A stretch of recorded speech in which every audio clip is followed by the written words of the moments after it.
मनोजय जय स्वामी समर्थ। आजची कथा सांगते स्वामी समर्थांनी श्रद्धा ठेवणाऱ्या एका गरजू माणसाचं जीवन कसं बदललं, कसा अंधारातून प्रकाशाकडे त्यांचा हात धरून नेला। ही कथा ऐकताना तुझ्या मनालाही शांतता जाणवेल। एक गावातील गरीब पण नम्र मनुष्य। अक्कलकोटपासून दूर एका छोट्या गावात एक माणूस राहत होता। नाव दत्तू। घर गरीब, संसार कठीण, पण मन मात्र सोन्यासारखं। दत्तू रोज मेहनत करायचा, पण कितीही काम केलं तरी पैशांचा तुटवडा कमी होत नव्हता। कधी धान्य कमी, कधी काम मिळत नाही, तर कधी आजारपण। पण एक गोष्ट मात्र कायम होती, स्वामी समर्थांवरील त्याची अढळ श्रद्धा। तो रोज म्हणायचा, स्वामी आहेत, ते काहीतरी मार्ग काढतील। एक दिवस गावात अचानक मोठं संकट आलं। कामावरची जागा बंद पडली, घरातले पैसे संपले, आजारी आईचं औषधही घेता येईना। दत्तू रात्री अंगणात बसून रडू लागला। आकाशाकडे पाहत म्हणाला, स्वामी, मी तुमचा भक्त आहे, एवढ्या अडचणी मी एकटा कसा झेलू, माझा हात धरा। त्याच्या मनात एकच आशा, स्वामी समर्थ।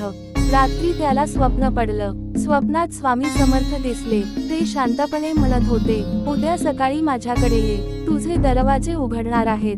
दत्तू दचकून उठला, त्याच्या अंगात नवीन ऊर्जा आली। सकाळ झाली की तो अक्कलकोटच्या दिशेने निघाला।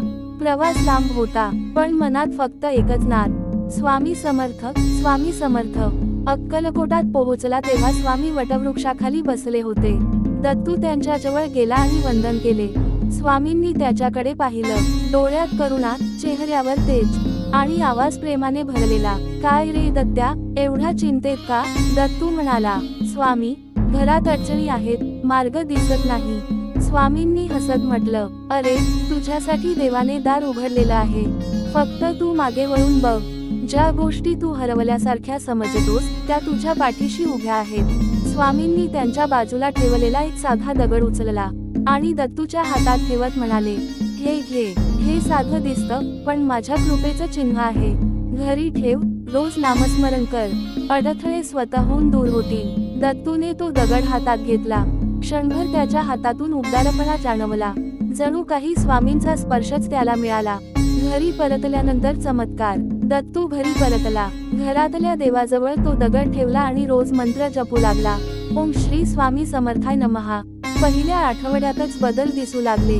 अचानक त्याला काम मिळालं, आईची तब्येत सुधारू लागली, शेजारी मदत करू लागले, घरात शांतता यायला लागली। दत्तूला समजलं, हे सर्व स्वामींच्या कृपेनेच आहे।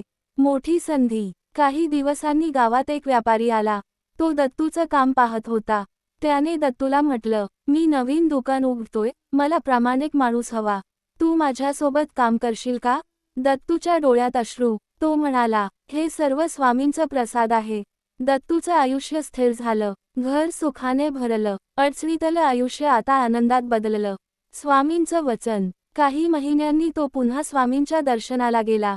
स्वामी त्याला पाहून म्हणाले, बघ दत्त्या, मी म्हटलं होतं ना, मी आहे तुझ्यासाठी।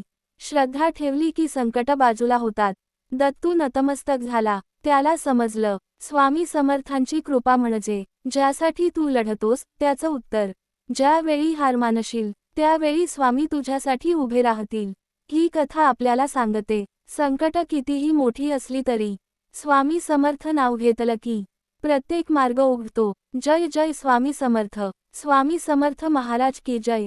व्हिडिओ आवडल्यास शेअर करा आणि कमेंटमध्ये स्वामी समर्थन लिहायला विसरू नका। भेटूया उद्याच्या स्वामी कथेसह। धन्यवाद। जय श्री स्वामी समर्थ।